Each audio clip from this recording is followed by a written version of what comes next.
East Coast Parks, the road trip nobody talks about. There is a road trip in the United States that fails every visitor's expectation of what a national park's journey should be. Not because the scenery is lacking, but because the parks refuse to behave like parks should behave. When people imagine a great American landscape circuit, they expect a single story. Zion to the Grand Canyon to Bryce, each park a variation of the last, the landscape evolving, continuity building. The East Coast has something else entirely, separation masquerading as connection. 3 parks, 3 completely different ecosystems, connected only by roads, not by landscape. The journey from Great Smoky Mountains to Shenandoah to Acadia is not a gradual reveal.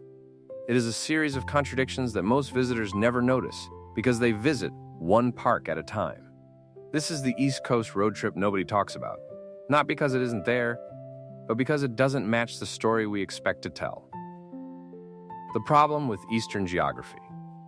Unlike the Western national park circuits, where highways link parks into continuous loops and landscape threads through all of them, the East has no unified route, no single name for the journey, no marked path that connects Great Smoky Mountains to Shenandoah to Acadia as one coherent experience.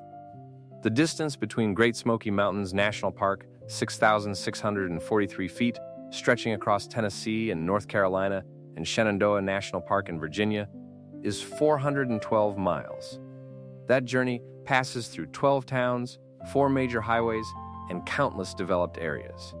The transition is immediate each time you leave a park boundary.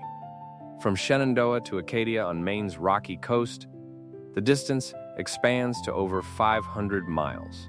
Again, the route skirts development. Towns interrupt. Infrastructure breaks the sense that these are part of one system. The Appalachian Mountains do physically connect these parks, but not in a way that creates continuity. Unlike the Sierra Nevada or the Rockies, the Appalachians are worn down, rounded by 300 million years of erosion. There is no dramatic skyline. The mountains are present but subtle, experienced through gradual elevation changes rather than sudden relief. Great Smoky Mountains, enclosed. Great Smoky Mountains National Park receives over 12 million visitors annually, more than any other national park in the United States. And yet, despite that density, it rarely feels crowded. This is not because the park is vast. It is because the forest is impenetrable. Dense canopy cover limits visibility to less than 50 feet in many sections. The mountains are present, but hidden behind layers of vegetation and mist. You do not see them. You move through them. The park contains over 40 species of salamanders, more than any other national park in the continent, and thousands of other species, but almost none of them are immediately visible. This creates a specific kind of park experience, immersive, not observable. You are inside the landscape, surrounded by process rather than looking at it. The forest is a system, and you are moving through the system, not viewing it from above or from a distance. This constraint is the defining feature. Nothing you see reveals what exists just beyond visibility. The forest canopy exceeds 85% coverage in many sections, creating perpetual twilight even at midday. The park's 2,194 square miles contain elevation-dependent ecosystems, cove forests below 2,000 feet, evergreen forests above 5,000 feet. But visitors experience only their immediate surroundings, never the full vertical architecture. Shenandoah, controlled elevation. Skyline Drive runs 105 miles along the spine of the Blue Ridge Mountains, offering views that expand outward across multiple ridgelines fading into distance. Visibility is controlled by elevation and road placement. You do not wander through landscape. You move along a ridge, and the landscape presents itself from one direction only. Visitors rarely drive the entire 105-mile spine. Instead, they sample sections, each visit revealing only the overlooks within their chosen route segment. The drive climbs and descends across 35 named overlooks, each positioned to frame a specific view. The elevation gain from 649 feet, Tellus Point, to 3,680 feet shapes every vista.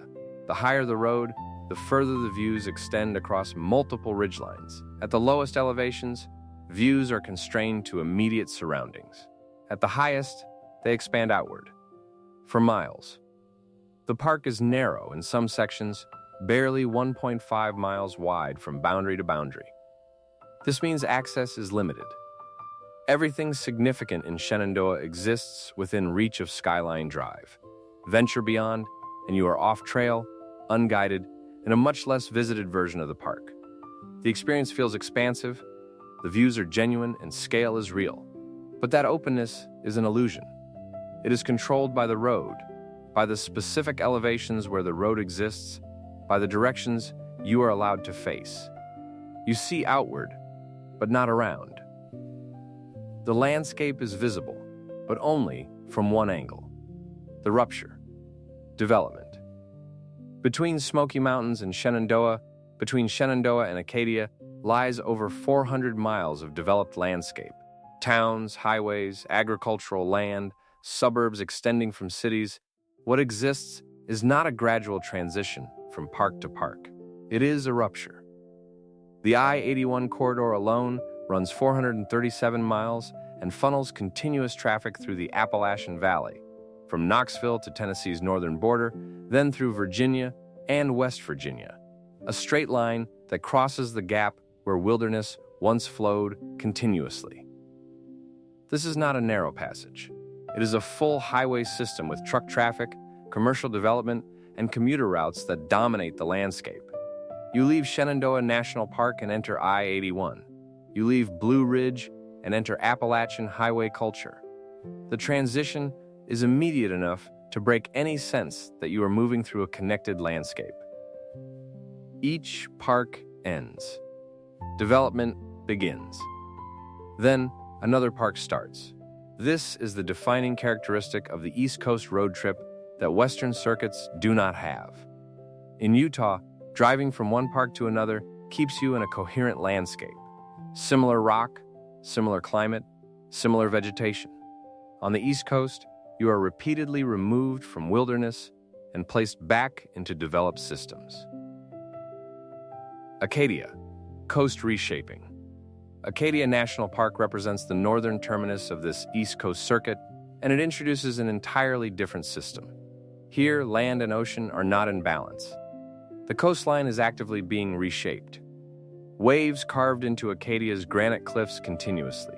The park experiences tidal ranges that exceed 9 feet in some locations, among the largest on the Atlantic coast. This means the intertidal zone changes twice daily, creating ecosystems that are regularly submerged and exposed. Storms reshape the coastline on timescales of days or seasons, not geological periods. The park's 47,000 acres are concentrated on Mount Desert Island and scattered across the Acadia National Park. Why this route fails the expectation. Most visitors experience these parks in isolation. 1, sometimes 2, rarely all 3. The East Coast road trip remains unnamed and untraveled because the connection between them is not obvious. It requires intention. What is missed is the contrast. The shift from enclosed forest to controlled ridgeline views, from mountains to coastline, from interior ecosystem to ocean-driven environment. Each park operates within its own logic. The transitions between them are abrupt, broken by roads, towns, and developed areas.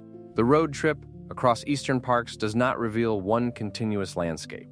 It reveals 3 distinct systems, separated by development, shaped by entirely different forces, experienced in entirely different ways. And only by driving all 3, by enduring the ruptures between them, do you understand what makes the East Coast different. Not weaker, different. The parks do not build on each other. They contradict each other. And that contradiction, that fragmentation, is the actual story. If this changed how you see the East Coast parks, the guide linked in the description goes further. It covers the route hierarchy, which parks work best together, timing that avoids crowds, and the backcountry access points that most visitors miss in each park. Just click the link below to get started.